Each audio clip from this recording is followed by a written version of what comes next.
Aujourd'hui, on va parler de comment se faire respecter par les autres. Je sais pas vous, mais moi, j'ai toujours eu en fait cette admiration, notamment quand j'étais à l'école, quand j'étais au lycée, enfin pendant toutes mes études, pour ces gens qui se faisaient respecter. Vraiment, il y avait un certain respect envers ces gens. On voyait que quand ils arrivaient, on voyait qu'ils étaient là, que quand ils parlaient, on les écoutait. Et j'étais vraiment impressionné par ça.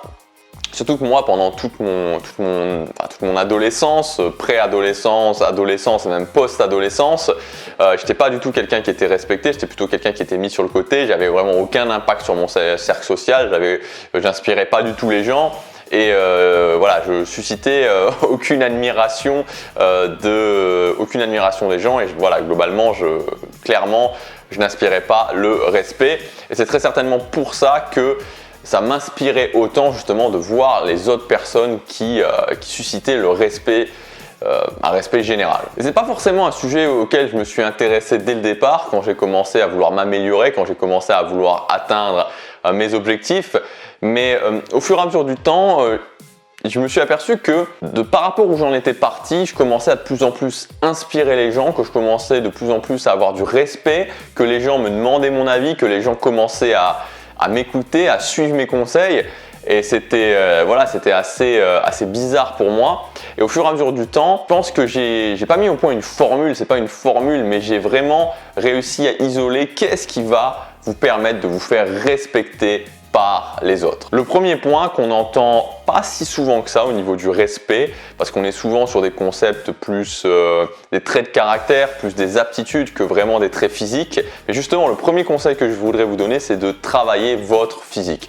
Tout simplement parce que l'image, avoir une bonne image, c'est déjà se respecter soi-même. Avoir une image dont on est fier, c'est se respecter soi-même. Et c'est quelque part aussi impacter les autres et faire que les autres vous respectent. Parce qu'on sait que c'est pas facile de s'entretenir. Parce qu'on sait que c'est plus facile de rentrer et d'aller dormir, de rentrer, de manger des choses pas saines, de rentrer et de rester devant la télé, que de rentrer, de se dire ok, j'ai l'énergie pour aller à la salle de sport, j'ai l'énergie pour m'entretenir physiquement. Avoir une bonne image, prendre soin de son image, en tout cas de voir qu'on est fier de son image, on prend soin de son image, on travaille son image et on est fier de son image, ça impose le respect chez les autres. Deuxième point, c'est avoir une vision, une grande idée de là où on veut emmener sa vie. Ça impose le respect, pourquoi? Tout simplement parce que maintenant, on est dans un monde où énormément de gens, en tout cas dans le monde occidental, énormément de personnes sont juste en train d'errer dans la vie. Ils errent comme ça dans la vie sans but, comme des zombies, et avec comme seul objectif finalement d'arriver au week-end pour oublier qu'il y a une semaine, d'arriver aux vacances pour oublier qu'il y a une année. Ça pose réellement un problème au niveau du sens de la vie, et donc forcément, si vous avez une grande idée, si vous avez, et sans que ce soit forcément très précis, mais si vous savez où est-ce que vous voulez emmener votre vie, quelle image finalement vous voulez laisser, quelle chose vous voulez accomplir, vous allez imposer le respect chez les autres, parce que, encore une fois, la majorité des gens sont juste là en train de, ils savent juste pas quoi, ils savent pas ce qu'ils veulent faire, et c'est tout. Le troisième point qui est un petit peu lié, c'est le fait de vivre par ses valeurs. On a tous des valeurs hautes. Le problème, c'est qu'on n'est pas beaucoup à nourrir ces valeurs hautes. C'est-à-dire que si vous avez une valeur de liberté, ça va être compliqué si vous êtes tout le temps, toute l'année au même lieu géographique en train de faire le même boulot dans un bureau. Si vous avez une valeur au niveau de l'argent, que vous avez envie de gagner beaucoup d'argent, que l'argent c'est important pour vous, si vous nourrissez pas cette valeur, ça va être un souci pour vous. Et ce qui se passe, c'est qu'il y a des valeurs hautes standards dans la société. C'est-à-dire qu'il y a des valeurs hautes que la société quelque part nous impose. Avoir un boulot régulier, être un bon père de famille, être une bonne mère de famille, voilà, tout genre de valeurs standards. Le fait d'être plus ou moins quelqu'un de sédentaire, qui ne se déplace pas, c'est-à-dire voilà, vivre une vie classique et partir en vacances une fois ou deux fois l'année. Comme je vous disais, la société nous impose certaines valeurs hautes, sauf que elles ne correspondent pas aux valeurs hautes de la plupart des gens. Donc c'est important de définir vos valeurs, de dire ok, peu importe ce que les autres vont penser de moi, peu importe ce que la société va penser de moi, peu importe ce que les gens qui n'ont pas d'idée, que les zombies qui errent dans la vie vont penser de moi, il faut que je nourrisse mes valeurs hautes. Donc définissez quelles sont vos valeurs hautes et nourrissez vos valeurs hautes. Ça ne sera pas facile au départ, mais si vous regardez bien, tous les gens qui imposent le respect, tous les gens qui ensuite inspirent les autres, sont des gens qui justement à un moment donné, ont pris cette décision et ont commencé à suivre le chemin de nourrir leurs valeurs et de vivre par leurs valeurs. Quatrième point, évidemment, affronter ses peurs. Il n'y a rien de plus, il n'y a aucune chose qui impose plus le respect, qui fait que les autres vont vous respecter quand on sait que vous avez traversé vos peurs et que vous êtes revenu justement de ça. Ce qui est assez fascinant avec les peurs, c'est qu'en général, vous êtes là, vous avez votre objectif qui est là et au milieu, il y a les peurs.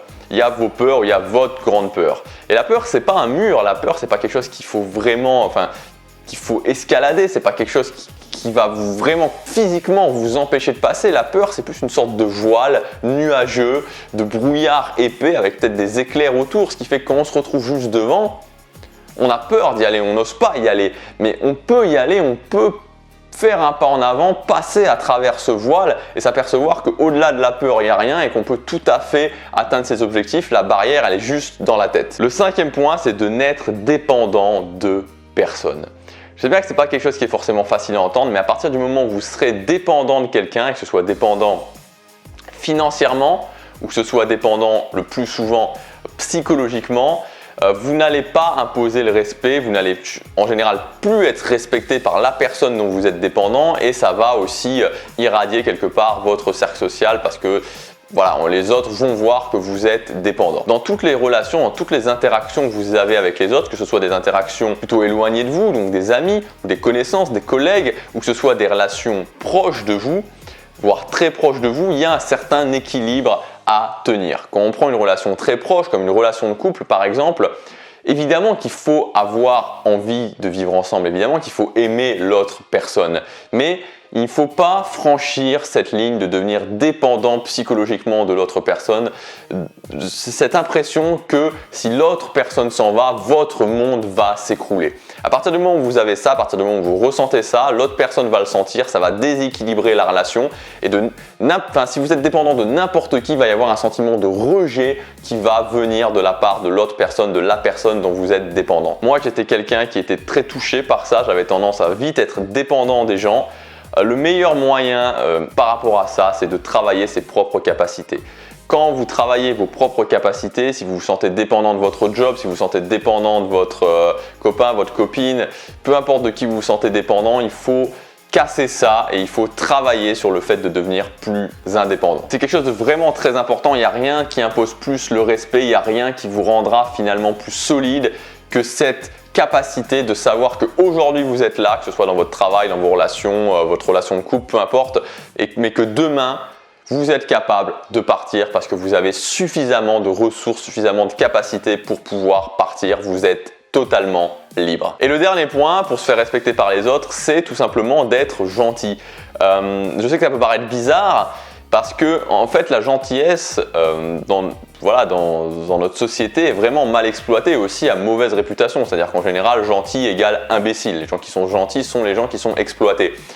Tout simplement pourquoi ? Parce que ce qui se passe, c'est qu'on a tendance à utiliser la gentillesse comme monnaie d'échange. C'est-à-dire de se dire, ok, vu que je n'affronte pas mes peurs, vu que je suis dépendant de cette personne, vu que je ne travaille pas mon physique, je vais utiliser la gentillesse pour combler l'un ou les de ces aspects que je ne travaille pas. Je vais utiliser la gentillesse comme une sorte de pansement là-dessus qui me permettra par rapport aux autres de combler certaines lacunes. Si vous faites ça, ça ne va pas fonctionner, ça va juste faire en sorte que les autres vous respectent encore moins. La gentillesse, c'est bien, mais ça vient au-dessus des autres capacités. Quand vous faites ce qu'il faut pour être respecté, quand vous vous prenez en main, quand vous êtes libre, à ce moment-là, rien ne vous empêche, et même c'est conseillé d'être gentil et d'être bienveillant envers les autres. Mais vous le faites parce que vous avez vraiment envie de le faire, parce que c'est sincère et pas parce que vous essayez de monnayer la gentillesse contre autre chose. Voilà pour ces conseils pour être plus respecté par les autres. Croyez-moi, si vous appliquez tout ça, si vous travaillez sur toutes ces capacités, vous allez voir que les autres vont vraiment beaucoup plus vous respecter, que vous imposerez le respect, vous imposerez l'admiration, l'inspiration aussi chez les autres.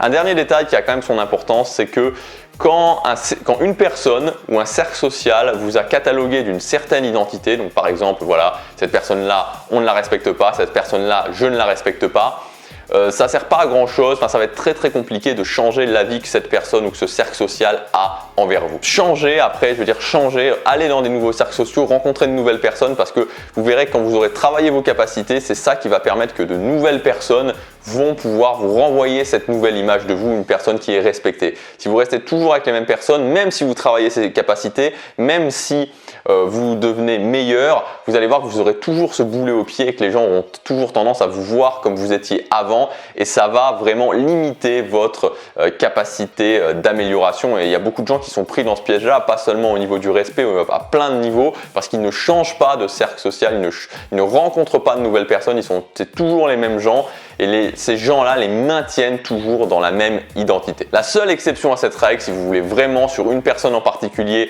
lui montrer que vous avez changé, il faut faire une sorte de blackout pendant un moment, pendant 6 mois, plutôt un an et demi, ne plus voir du tout la personne, ne plus avoir du tout de relation avec la personne, travailler ce que vous devez travailler et ensuite vous pouvez revenir et là il y aura une connexion logique qui se fera au niveau du cerveau. Il y a un certain temps qui est passé, il a dû vivre des événements, donc je peux le voir d'une nouvelle façon. Voilà pour cette vidéo. Si vous voulez mettre en place des habitudes dans votre vie qui vont vous permettre d'atteindre vos objectifs, qui vont vous permettre aussi de vous faire plus respecter par les autres, je vous ai préparé une fiche de 7 habitudes. Mettez-les en place dans votre vie, vous verrez, ça fait une différence. Moi personnellement, ça fait un petit moment que je les ai toutes mis en place et c'est vraiment quelque chose de très utile. Vous pouvez télécharger la fiche en cliquant dans le lien, sur le lien dans la description ou sur le petit télécharger ici. À demain pour la prochaine vidéo. Passez à l'action, chaque jour compte.